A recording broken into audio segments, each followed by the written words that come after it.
Seconds for Zoom to let everybody in. And as you should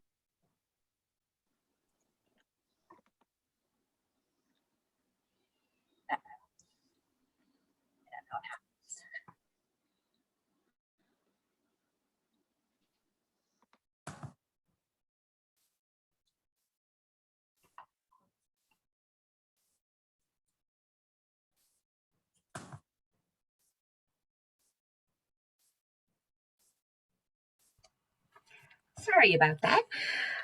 Welcome all to today's floral design workshop virtually. My name is Erin Lurie, and I am the head of adult audiences at Hillwood. We are so thrilled to be gathering with friends near and far today virtually, and just like to give a special acknowledgement and celebration of Juneteenth and Emancipation Day, which is tomorrow. I hope that those of you who are in the DC area will be able to come and visit Hillwood soon. We are open Tuesday through Sunday, 10 to 5.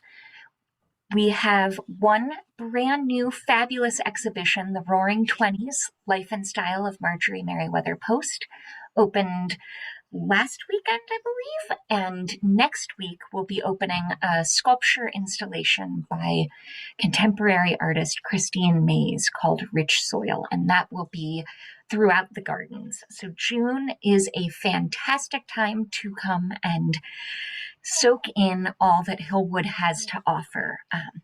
We do encourage advanced reservations just to speed your entry, but thanks to some changing regulations in the district and our low positivity rate for COVID, we are thrilled that you do not need to reserve in advance. So if you wake up tomorrow and just have to be at Hillwood, please come on down. We'll be thrilled to see you.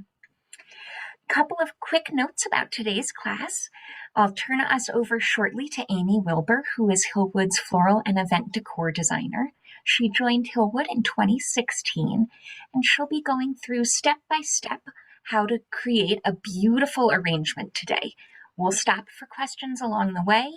This demonstration will take about 45 minutes or so. We invite you to follow along at home if you would like, but Ami does this dozens of times each week, so we know that those of you who are working along at home may not finish at the same pace that Ami does. Towards the end of our time together, I'll invite anyone who is interested to turn on their camera and raise their hand, at which point we will feature anybody who wants to show off the arrangement that they've been working on. One final note, and that is that we'll be using the chat feature to submit questions. That helps us keep things rolling smoothly with Ami, and I will make sure she gets to all of our questions. Now, it's my great pleasure to turn you over to Ami Wilber. Hi, welcome everyone, and thank you for joining us today. It's a lovely afternoon here at Hillwood. There's so much going on. Our gardens are in full bloom. Like Erin said, we have all of these new exhibits that are up and very exciting. So I highly encourage you guys to come down to Hillwood if you are in the DC area for sure.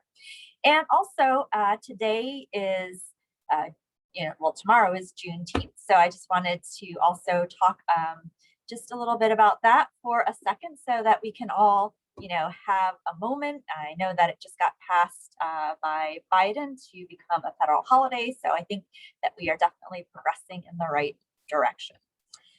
So with that, today's topic is going to be abundant roses. And it was one of the things that when we were looking at programs back, I don't know, maybe that was like around December or whenever it was, I was thinking that typically in June, a lot of the roses are in full bloom in our rose garden.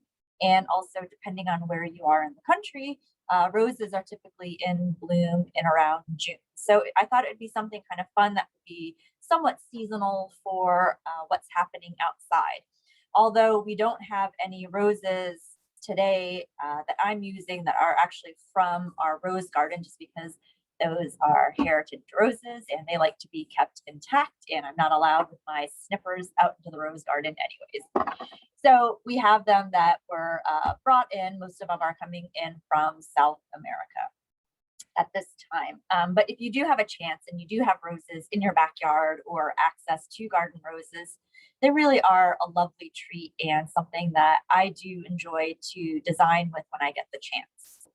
So I'm going to go through everything. I know a lot of you have taken class before, but for those of you who are new, welcome. And I just like to go through everything step by step. I'll pause at different stops when I think it's a time when you might have questions or anything like that. But again, like Erin said, if you have any questions while this is all taking place, just go ahead and write it into the chat feature and we'll get to those as soon as we can. So a couple of things. Today we're going to be doing an all-sided arrangement. So I typically don't do all-sided arrangements just because the nature of what I'm doing, I don't really need to have those. But it's also a nice, I think, thing to have or a skill to have in your toolbox to be able to do an all-sided arrangement and make it something that, you know, can go onto a centerpiece of a table or wherever it is that you would see it from all angles. So today we're going to be using a glass compote bowl. And for those of you who picked up materials from Hillwood, you'll notice it's a little bit on the small side. And it's on the small side because I do want it to be an all-sided arrangement, but you'll be amazed at how much I can squeeze into this tiny little container and make it still really full and look bigger than you're probably expecting it to be. But also that being said, because it is kind of a small container, you want to make sure that you're checking on the water every day just to make sure that all of your stems are sitting in water so that they will last as long as they possibly can. So the first thing I'm going to do is I'm going to take my chicken wire and I'm going to ball it up.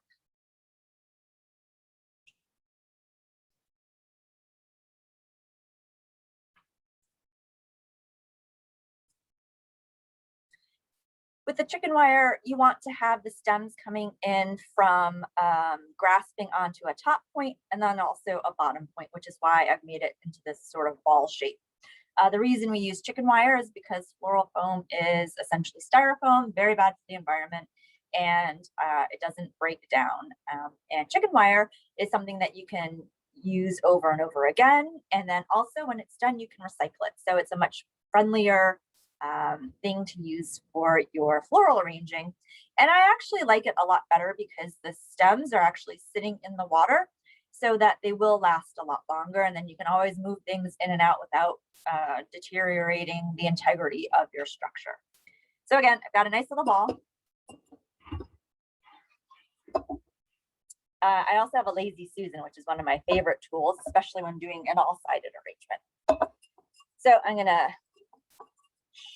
shove my chicken wire in there.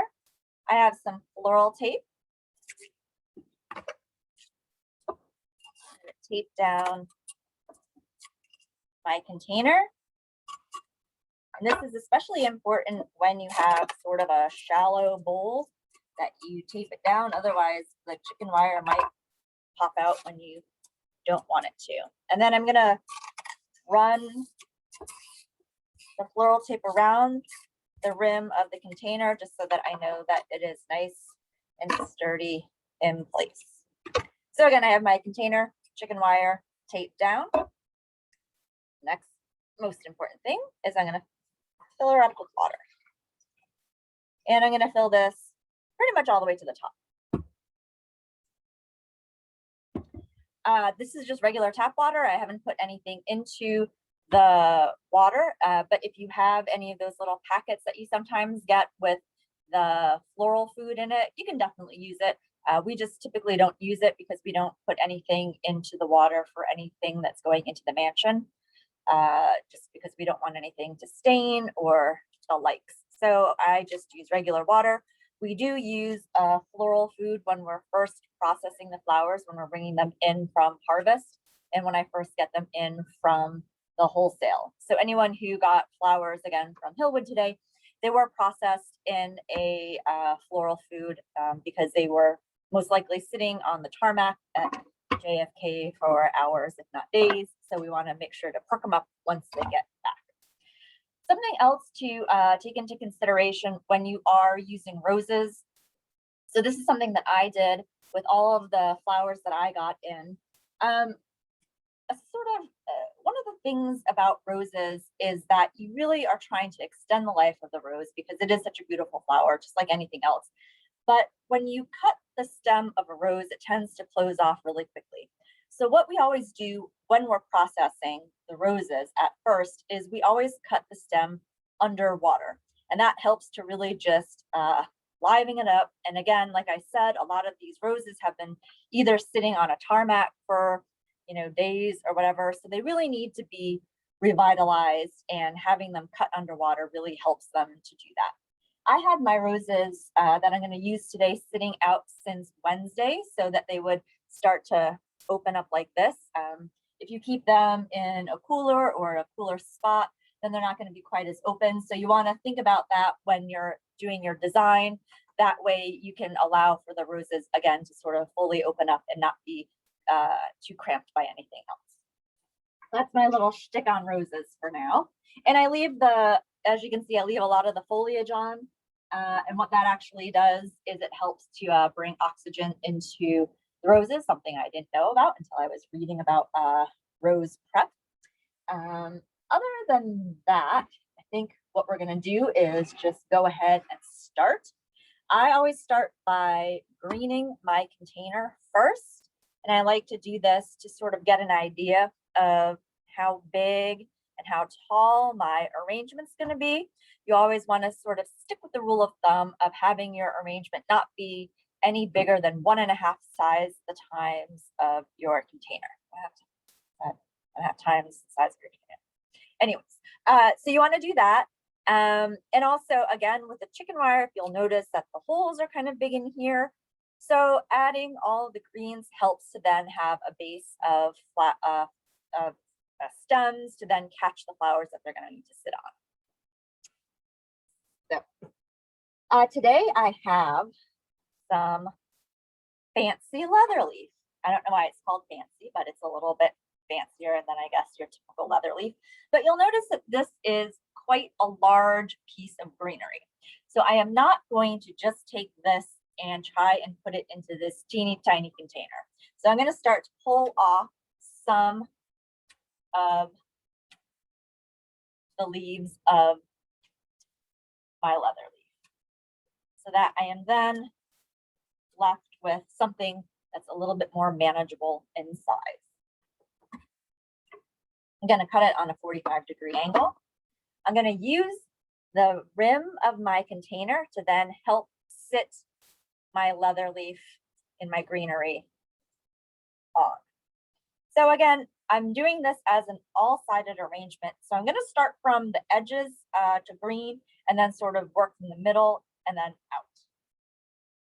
And then like some of these pieces that I pulled off at the bottom are still quite big, so I can use those.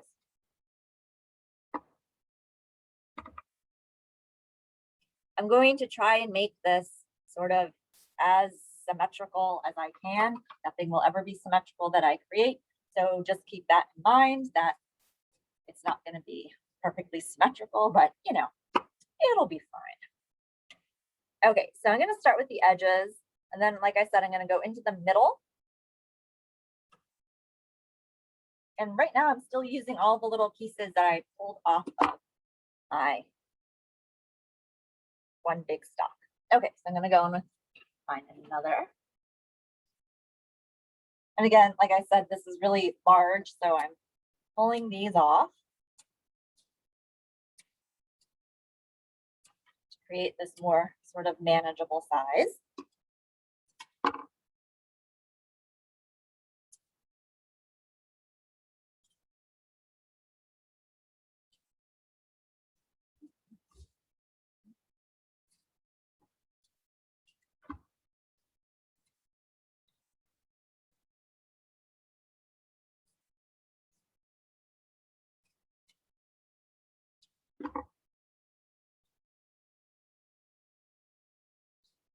And there's a high probability that at some point I will move some of the greenery around, which is fine as well. But I like to kind of just get this idea of what it's gonna kind of look like at first. And I can already tell that this is a little problematic.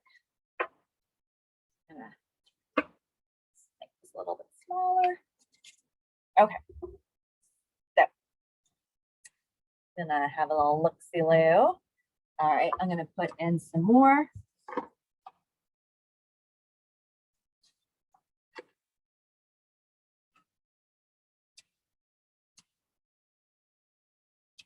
And I'm just doing the leather leaf. I know that on the material list, I also had mint, but I'm going to use mint as the end as a little bit more of a decorative filler, but not necessarily this like initial greening part of it.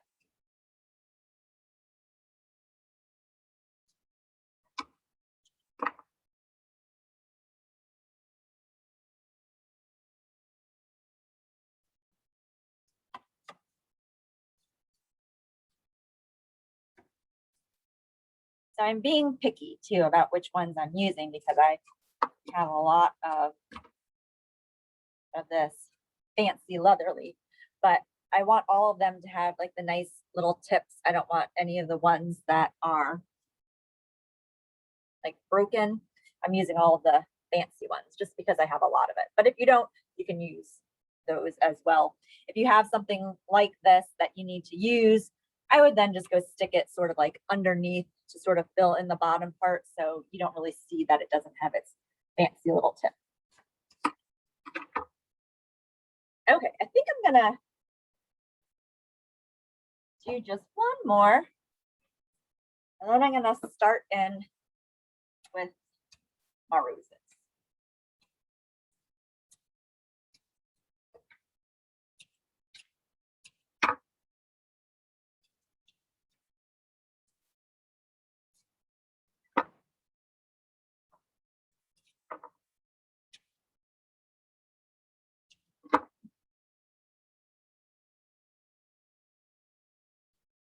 Okay, so I am satisfied with what I've done in terms of my greening.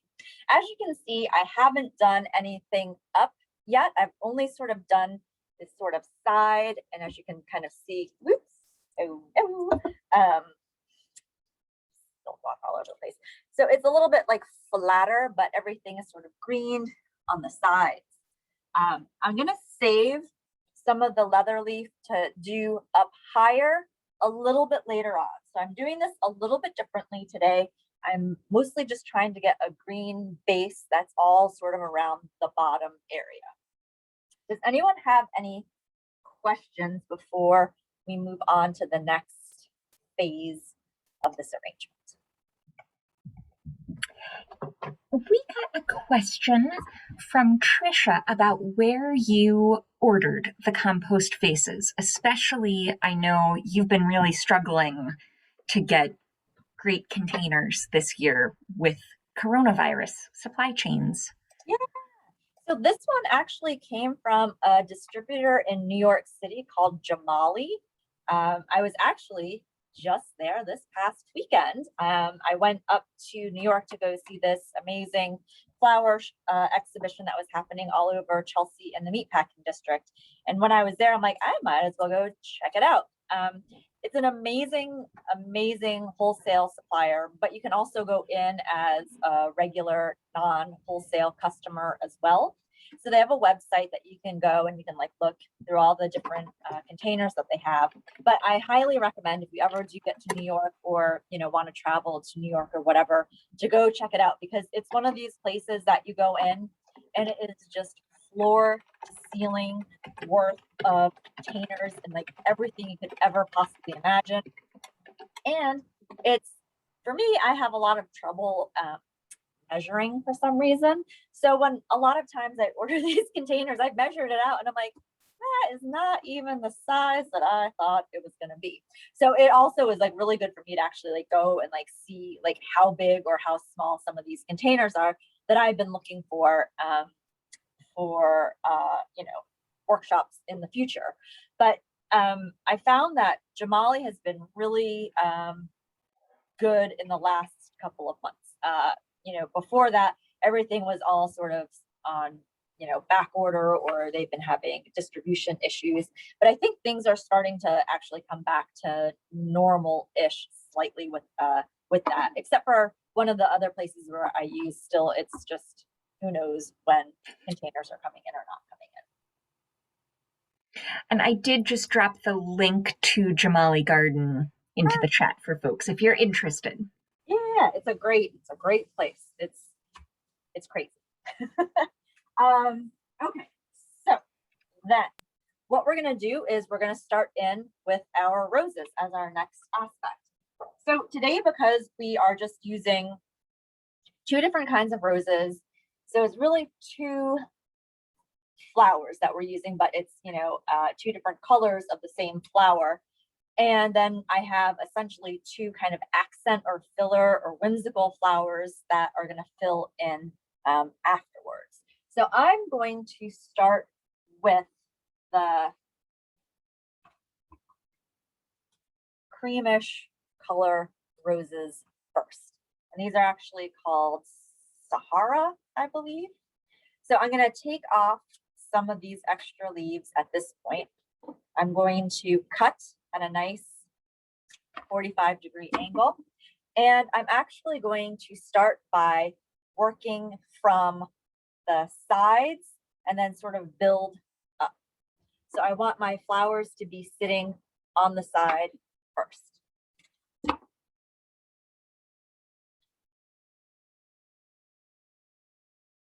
And because this is an all-sided arrangement, I'm going to start to mirror from what's happening here to the other side.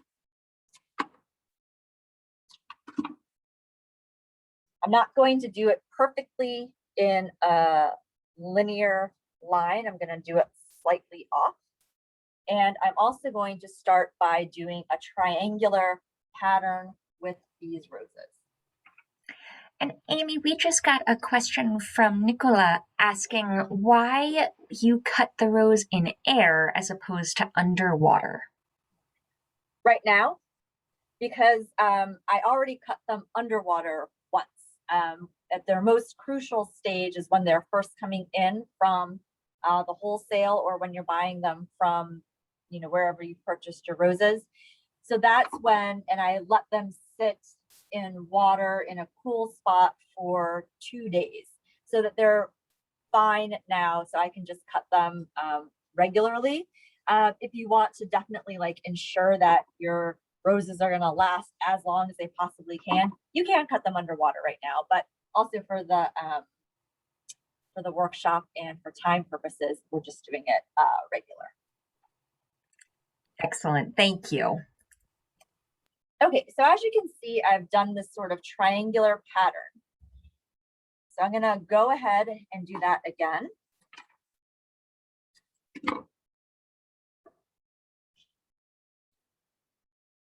And this time, I've just put it here. I'm going to start to bring it up slightly.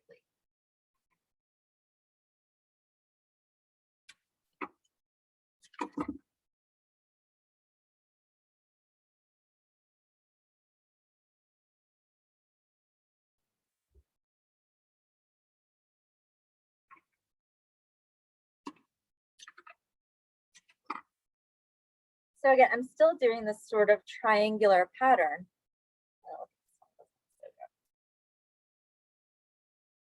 But there we go. I'm doing this triangular pattern still, but now I'm just sort of bringing the height of it up slightly. So I have 6 roses in here right now. I'm going to add in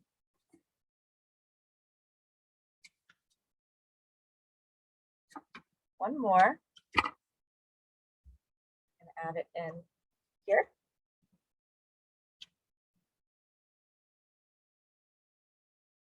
So now you can kind of see that I've done 3 roses in a triangular pattern up slightly higher. So I've only used 7 roses for right now. But I want to hold on to my other ones sort of for the end to sort of fill in. So the next thing I'm going to do is I'm going to go in with my darker color roses. Does anyone have any questions about what is happening right now with these kind of creamy color roses? We're good? Okay. So then I'm going to start to fill in with these darker ones. I think it's called Lavender Ascot. And I'm going to start with these from the center, and I'm going to work my way down with them. And I'm going to do the same thing where I'm going to go from one side to the other side.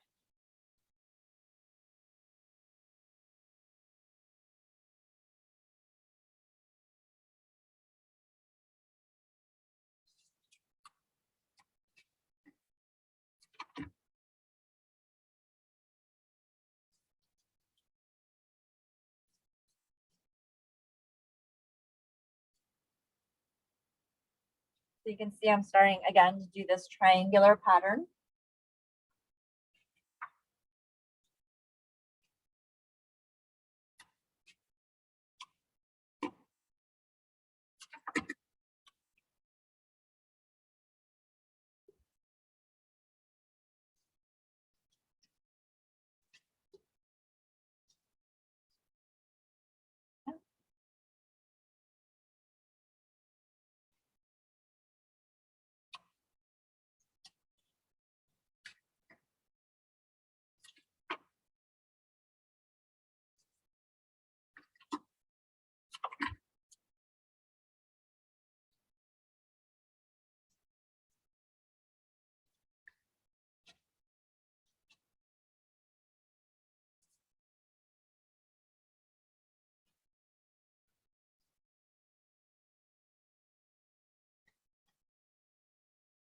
One, two, three, four, five. This is my sixth rose that I'm putting in.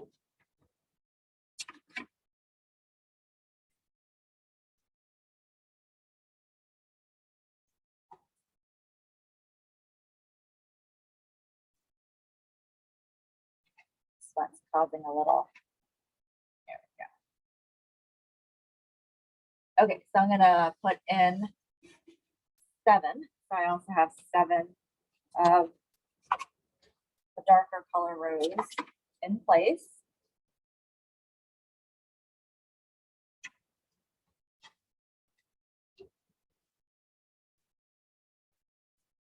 Okay, so right now I have 7 of each color rose in my container. So what I'm going to start to do now is look for any problematic areas, like this gal, she doesn't want to stay where she's supposed to.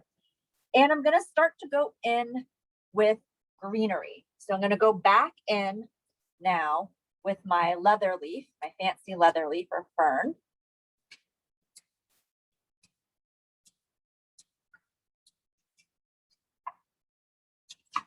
And I'm going to start to bring up a little bit of the height with the green.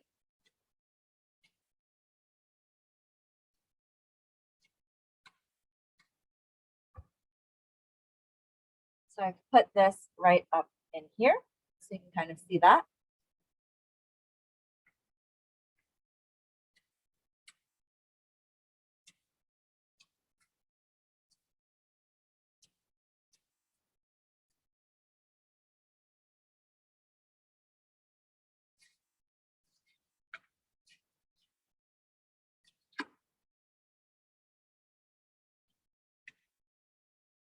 And again, so as you can see, I'm starting to build up a little bit of height and fullness with my leather leaf now.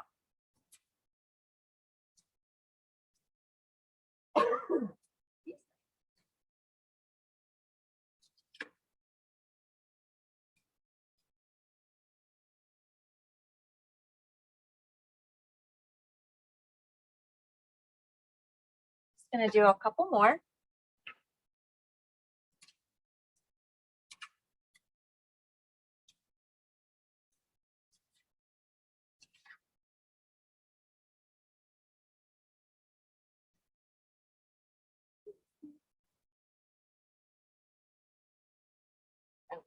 broke it.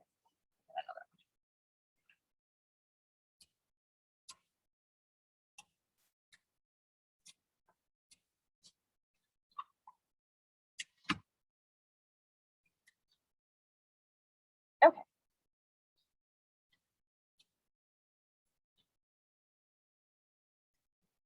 So now that I've kind of filled in with some of this height with my other greenery, what I'm going to do is I'm going to go back in with the rest of my roses now. So I have 7. So I have 2 more of the creamy color roses. I'm going to look around and see. I definitely know that I need something right here, but I think I'm going to save that for one of the darker roses. Over on this side, I think I want to take a rose and put it down into here.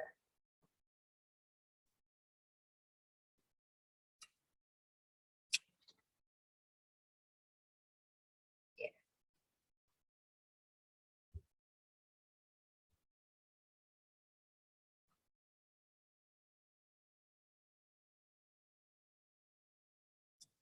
I know I wanted to put a darker rose right into there.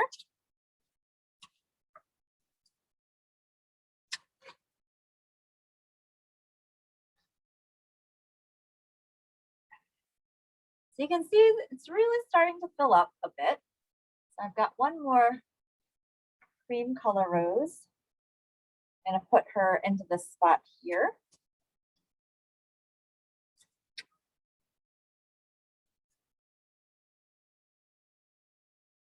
And then I have one more these gals. And I think I'm going to bring it down here.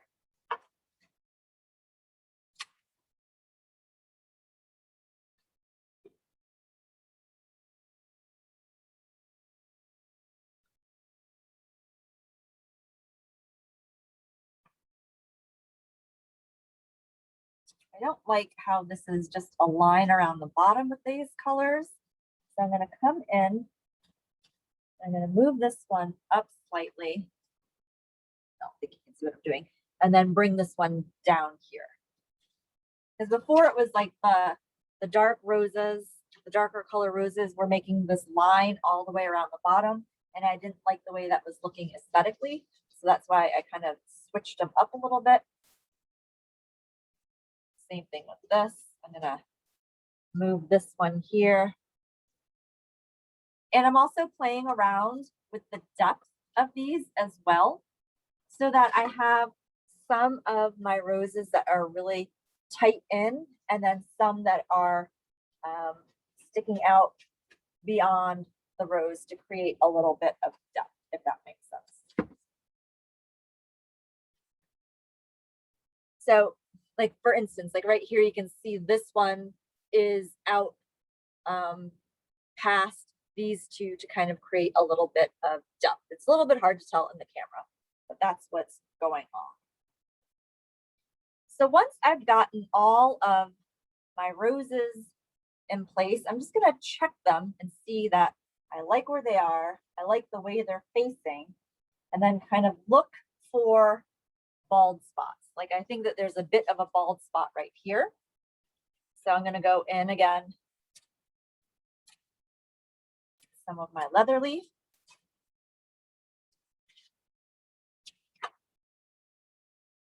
And I'm gonna put that in there like so. Okay, so I am happy with what I've done with my roses. Now I'm gonna go in with my sweet peas. So there was a little bit of a sweet pea incident, and I don't have the sweet peas that I got from the wholesale, but I was able to procure some sweet peas from the garden. So mine are a little bit different than the ones that you probably would get at the wholesale or wherever you got your sweet peas. These are a little bit smaller in size. I don't know if you can see this or not. And they're also a different color, but that's fine. And I'm going to take my sweet peas and I'm going to start to fill in areas where it looks like there's a little bit of space. For example, like right here, I feel like there's a bit of space. So I'm going to put a sweet pea right there.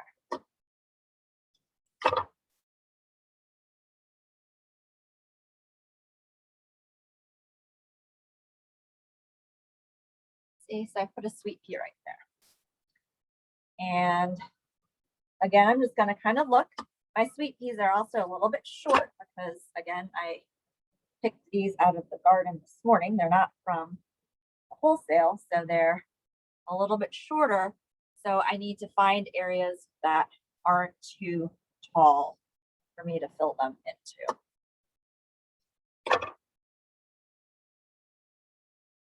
But if I had the regular ones, I'd also look at the top and see that I probably want to put some sweet peas in there. I don't know if my sweet peas would be long enough. This one might be. Top there. And again, I'm just going around looking at areas that are a little bit bald.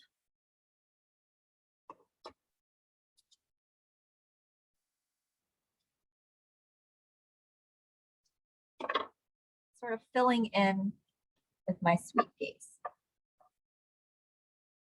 If you don't have sweet peas, I think any of the other items that were listed for alternatives like freesia, I can't remember all the other ones, but that's what you would also do with those blooms as well, is you'd start to just fill in the areas that have a little bit of what we call some balding areas.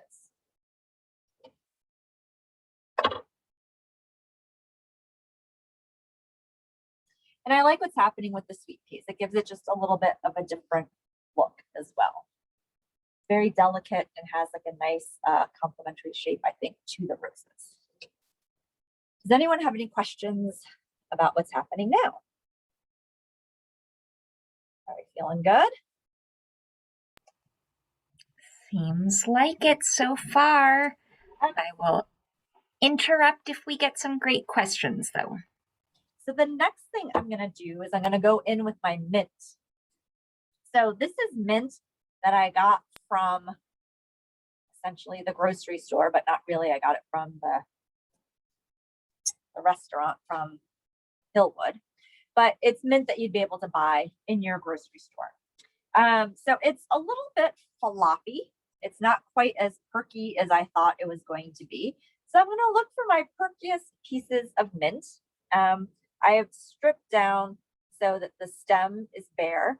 And if you look at this piece, these two leaves are a little bit not behaving well, but this is nice.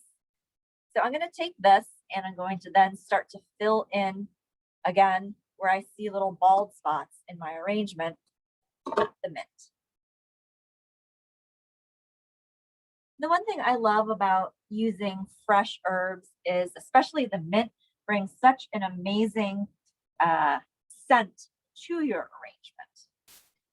This gal's a little bit droopy, but I still think she looks good. So I might try and tuck her under sort of at the bottom.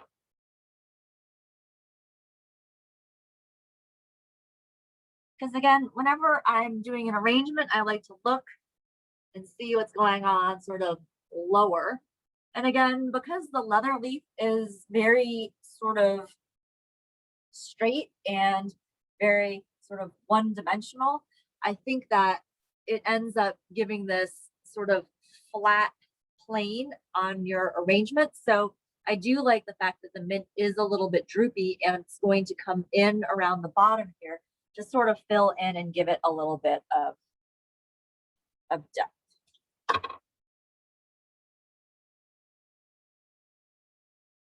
So that, again, because we are using a compote bowl, it's nice to kind of see that something's draping over the side of it. So again, I'm just going to go in with my mint, fill in any areas that I feel need a little pepping up.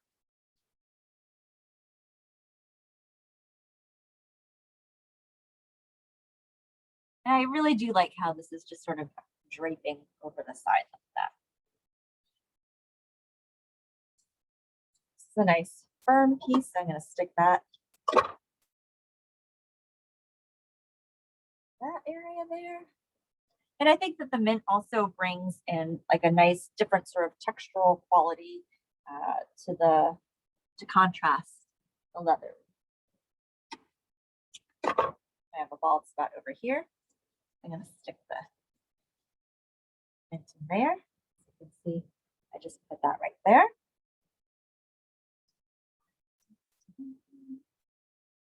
I think I'm just going to add in a couple more sprigs.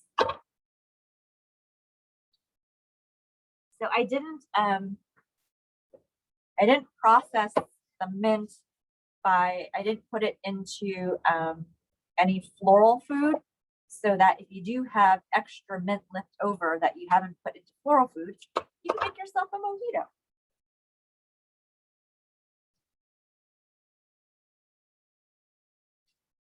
Or a mint julep, whatever you want to do with your mint.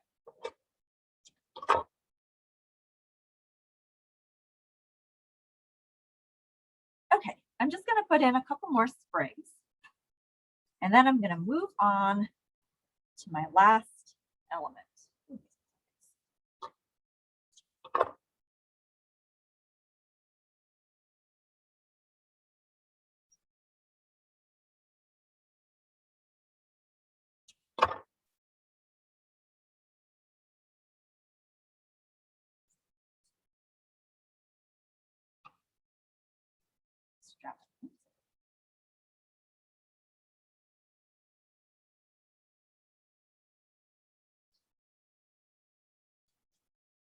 Okay. And so the last thing that I'm going to do is add in my last sort of whimsical element, which is my verbena. And this actually came out of Hillwood's garden. I know it's probably not the typical thing that you would find in a flower store. It would be more something that you would find at the farmer's market, because it's right now it's seasonal. And again, it's not something that you typically see except for at flower markets that are flower farms from a local area. But I love it. Also, I think if you had like status, purple status, it can do the same thing. But it's very rigid, but it has these nice fluffy blooms on it. But I thought these would be kind of fun to add as a little bit of height and drama to your arrangement.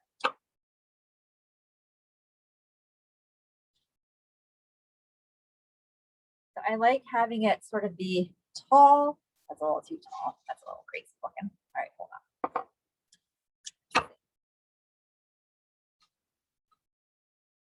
So that it's just going to sit slightly above the rest of your flowers.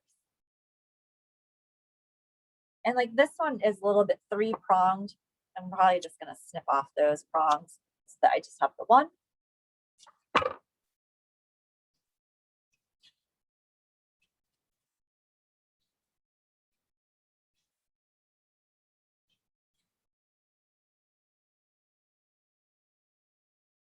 I might actually, no, looks a little bit too much like antennas. Hold on, let's see. What if we put it a little bit more diagonal? This way.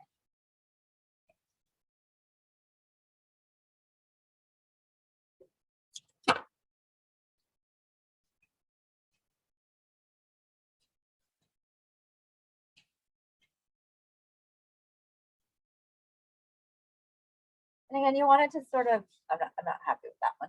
You want it to sit out a little bit from the arrangement. All right, I'm going to figure out a different place for this gal.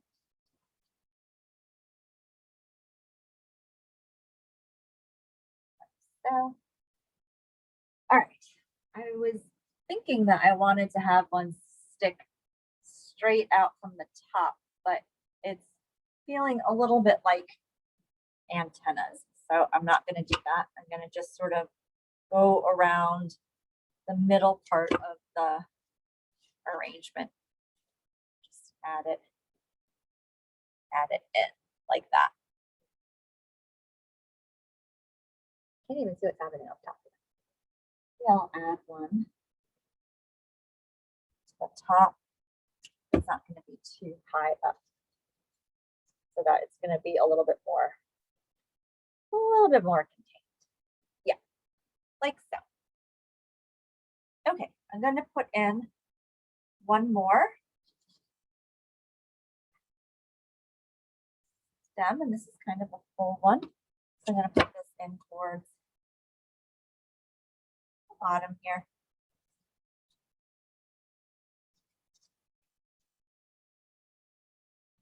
Okay, so I'm going to then have a final look at my composition that I have created. I'm going to clear out some of this stuff for compost.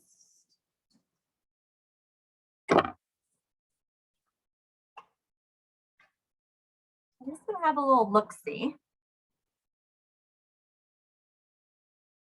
What is going on?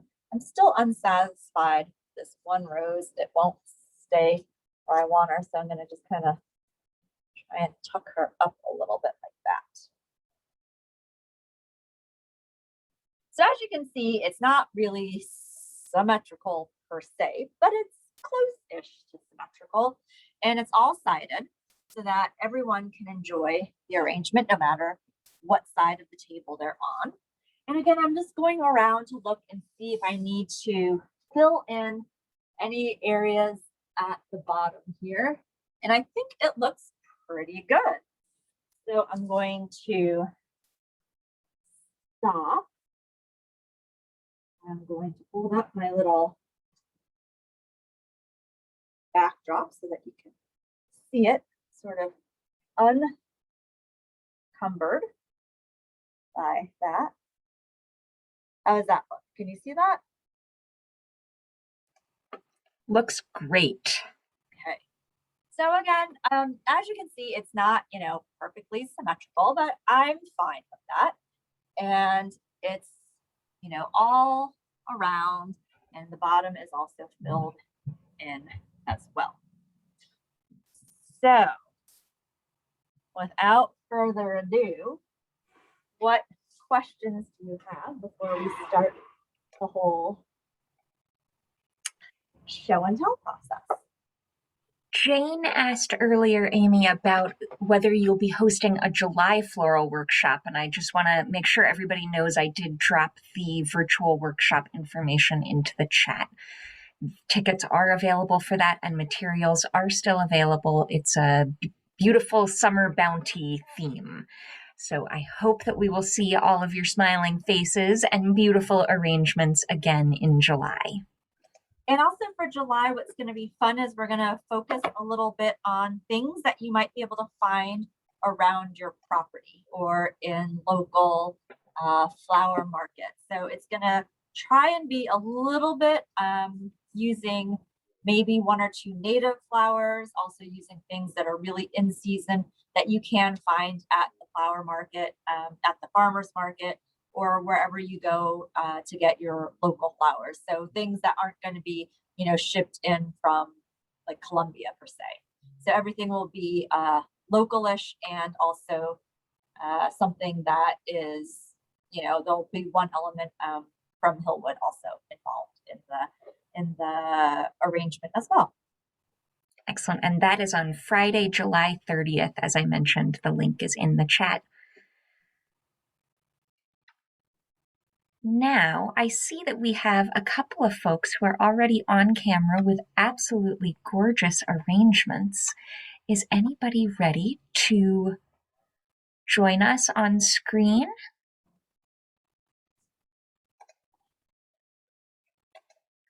All right, Nancy is coming up as our first volunteer. And hello, Mom. How are you? Good. How are you? Good. That looks gorgeous. Well, thank you. I wound up with alstroemeria and lavender and mint from my garden at the Cape. Oh, fantastic. There you go. It looks fantastic. Thank you. Gorgeous. All right, Trisha is also ready to share, and I'm going to ask you to unmute.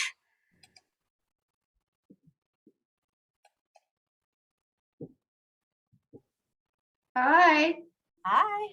I ended up with snapdragons and I used cuttings off my bedelia bush for fern because I couldn't find the fern.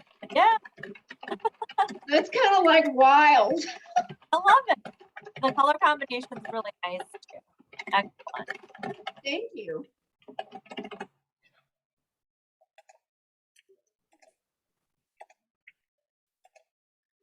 Let's see. Katya, I'm going to ask you to unmute. Oh, Great. gorgeous. So I had, courtesy of my friend Faye, who was also on the class, she brought me some mint and ferns and 4 roses. And I used the hydrangeas that I have, in my on my patio. Wonderful. Yeah. It's very full. It's beautiful. So, and I'm trusting that there is nothing about the roses and the hydrangeas that they are like toxic for each other. I think they work together. So Yeah. I'm very happy with this. Oh, it looks gorgeous. Thank you. And thank you for your great class, the second one. So I was able to reuse the vase actually from the other class and the chicken wire.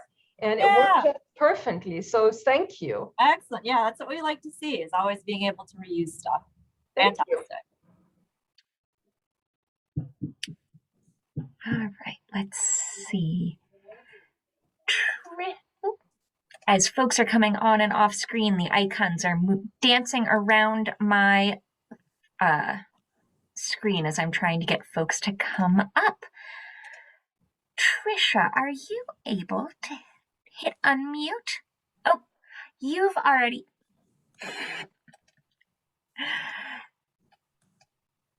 All right, let's see.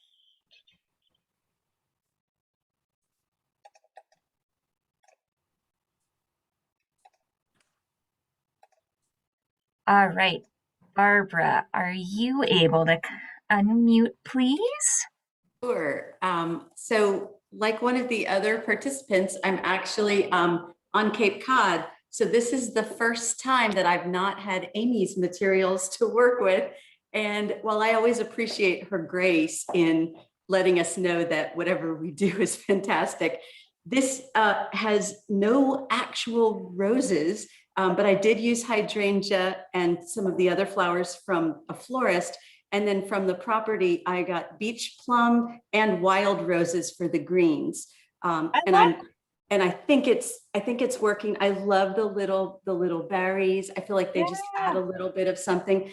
But as I said to my friend Catherine, who's also in this class, I said, mine is not going to look anything like Amy's or It doesn't have to. It really doesn't. I think that especially people who are using materials from outside of the pickup window area, that it's going to be very different just because of the nature of the flowers that you use. But I love that you're using local flowers and that you have things that are, you know, from your own garden and all of that. So I think it's wonderful. And I'm glad that it doesn't look like, you know, what we created here, because, you know, you did your own thing and you have your own flowers. So it's amazing.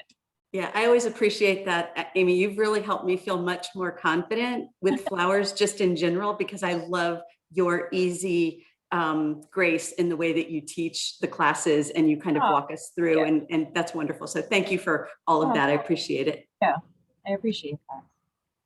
Thank you very much, Barbara. And I'm so glad one of the silver linings from this past year is that I'm so glad you can be with us from Cape Cod, and that vacations don't necessarily mean you need to leave Hillwood behind.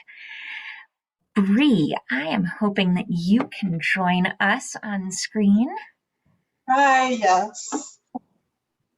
Love it. Arrangement. I love the feather. I Yeah. ended up with cream roses, but then carnations instead of the other color roses.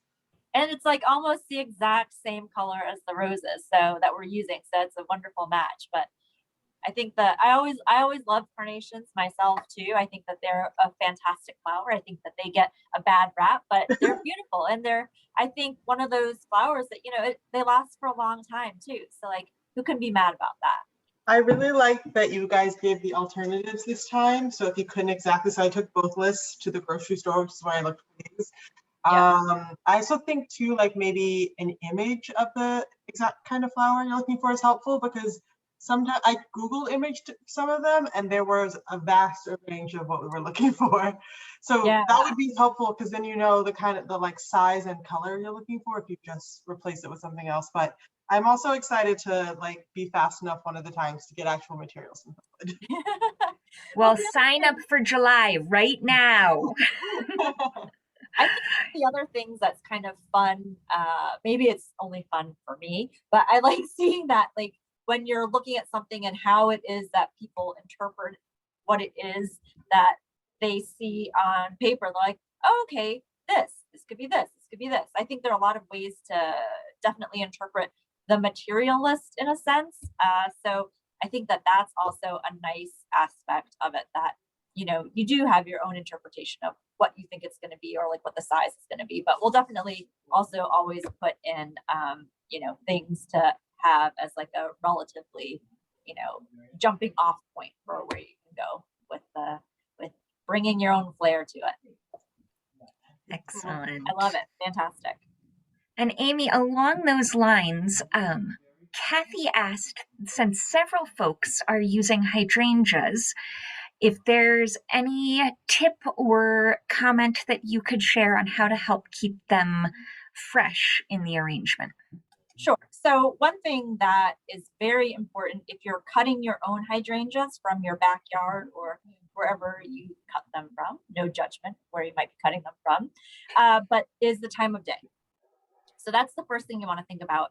You don't want to go out in the middle of the day when it's really hot and start cutting any flowers, really, especially hydrangeas, because they will wilt and they will have a lot of trauma to them being cut that time of day. So whenever I'm cutting hydrangeas that I'm going to use, that I'm cutting off of property, I always do it first thing in the morning. First thing in the morning for me is about 7 a.m. And I usually stop at about 9 a.m. So all of the stuff that I'm harvesting is between like the 7 to 9 a.m. window, especially in the summer. And I'm not here. I usually leave work at about 3. But if you can't do it, or you don't want to get up that early, then I would say in the late evening also would be a good time to harvest. So that's one thing about hydrangeas. The other thing that I do with hydrangeas, if I get them in, I don't ever do this when I cut them directly from property, because they typically are fine. I cut them, we put them immediately into a cooler, which also helps as well. So if you can put them in a cool space, that would help. But the other thing that I do if I'm getting hydrangeas in from the wholesale is I stick the heads of them into a bucket of water, into a cold bucket of water, and I let them sit for about, I don't know, a couple of hours or so, whatever sort of time allows for them. And then I cut them and then put them into the cooler. So I found that those two tricks definitely help. But hydrangeas are a finicky bunch. Sometimes they are perfectly happy and they, can last for weeks. Other times you go down the next day and you see that your hydrangea is completely wilted and it's not happy at all. So what you can do if you do find that is just pull it out, soak the head in cold water for a little while, recut the stem, put it back in and see what happens. Excellent. Thank you. JQ, I'm going to ask you to share your beautiful arrangement. So the arrangement arrangement is this. We had a little technical difficulty, so we had to start over. So I'm a little behind. Oh, I don't think it looks as pretty as Amy's. It never does, but no, it I looks don't feel like my gorgeous. roses are standing out as nicely. I think the only thing that you could reconsider is just doing the greens a little bit shorter. Okay. I think if you have the greens a little bit shorter, then you'll see a little bit more of the roses. But I mean, Okay. I think it looks fantastic. But if you do want to like just slightly tweak it, you can always just pull out the greens that are a little bit on the long side and then cut them down and then kind of like shovey them back in. And I think that Okay. I think I'll try that. And then I made like a small one with like Oh, I extra. love it. It's only one side because the other side you just see the green. Fine. But yeah. Yeah, gorgeous. All right. And Amy, Barbara asked about if you do soak the heads of hydrangeas in cold water, that then the stems are not submerged in cold water, and asked if that's an issue, something we should look out for, if there's a way to troubleshoot that, or if we need to be concerned about them drying out. They're always just sticking straight up and into the air, and they're fine. I mean, as long as you recut them afterwards. Definitely, you have to recut the stem. Excellent. Jenny sent a note that there is some work going on in her house, so it's quite loud. So she's going to be a silent show and tell, but she's got a beautiful arrangement. Oh, that's gorgeous. Excellent. Yeah. And I do, for the people who did pick up materials, isn't it amazing like how much stuff you can fit into that small little container? Yeah. Because I know like when people were probably like first looking at it, they're like, oh, this is a small container. I'm like, don't worry. I'm like, you can get a lot into that small little space. I also like that, and we've talked about this a little bit with the alternate flowers and different folks from different locations using different things. But even the folks who picked up the same materials from Amy, I love that none of the arrangements end up looking the same. And that is always one of my favorites. Julia, I'm going to ask you to come on and tell us about your beautiful arrangement. Well, as always, it was great fun with the materials picked up from Hillwood. And any suggestions would be welcome, Amy. I think it looks beautiful. And I think that your verbena, having it up like nice and tall, worked out really nicely. I was trying to do that with mine, but it was not very successful. So I want to do that today. So I really like how you have the height of the verbena up above the roses. Good. Thank you. It's gorgeous. All right. Althea, thank you for waiting so patiently. Hi. This is mine. I didn't add, I decided I liked a little more spaces of green, so I didn't put in quite as many roses. But one of the things I really like, which I didn't think I was going to like at all, is the sweet peas. They just really add such a different texture to the roses and ferns. So pretty. Yeah, it's one of those things, like the sweet peas in general, when you buy them, are very problematic, I have found. And a lot of times I've ordered them and I've had to send them back because they just aren't up to standard for what we need to have. And I know that some of the sweet peas that we got in this time around, some of the bottom blooms got a little crushed, but you can just always pick those off. But there is something, especially the lavender, I thought was like a really nice way to tie in the verbena. So you're bringing in that color palette, but also introducing still like in the same tonal shade as the roses, but it is a different color. So I do think that it adds a little bit of dimensionality. I think my sweet peas that I have in mind, because they're a lighter color, I don't think quite work as well as the actual lavender ones that you guys got in your buckets today. But yeah, they're a surprising flower, but I love them. I think that they're an amazing thing to just sort of add, to like throw in as a textural element at the end. It looks gorgeous. Thank you. All right, I think I have gotten to the end of folks who have cameras on or hands. Oh, Anne, I am so sorry. I'm going to ask you to unmute. And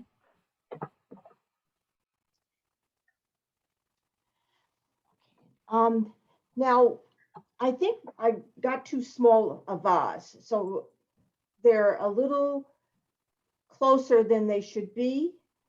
But what I really appreciated was the lesson in terms of height, because I was thinking everything has to sort of be in a cone shape. So I appreciated that. And what else? Well, that was mainly, I think I should have had a wider vase than I picked. I mean, can you see? I mean, I understand what you're saying in terms of the wider base. I love what you've done. I think the other thing that you can do, even though it is sort of a narrower opening, is you can pull some of them out a little bit to give them a little bit less of sort of a bunched up feeling. And I think also, just depending on, like, I really like how full everything is. So again, I think it's just, it's an aesthetic thing. It's an aesthetic, choice of whether you're trying to make it a little bit more full or a bit more airy, whatever. But yeah, I mean, maybe next time you do try a little bit of a larger opening for a container. But I think what you did was fantastic. So I wouldn't change anything. I want to ask you, is it realistic to try to replant any of these, or once they're cut, that's it? Replant into the ground? Yes. Yep, nothing. No, all right. No, because it's the flower, there's like certain things that, if you do keep it for a while, it might start to root, but it's not going to be a flower. It's going to be,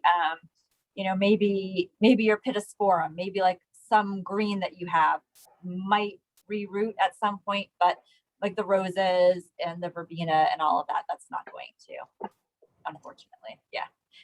It's the end of their life cycle. I just felt a little badly about it would be fabulous if they would regrow and be like an everlasting gobstopper. All right. Am I missing anybody else? And Anne, thank you for waving and catching my attention. All right. Well, thank you so much for joining us on a beautiful Friday afternoon and for sharing your own beautiful flower arrangements with us. I hope that we'll be together again as a group on Friday, July 30th, and that those of you who are in the DC area, please come visit. The gardens are absolutely extraordinary. Amy and I were chatting this morning that there is a brand new garden bed that was installed in the last maybe 48 hours this week. So even if you were here last week, please come back and enjoy the new plantings outside the greenhouse, which look extraordinary.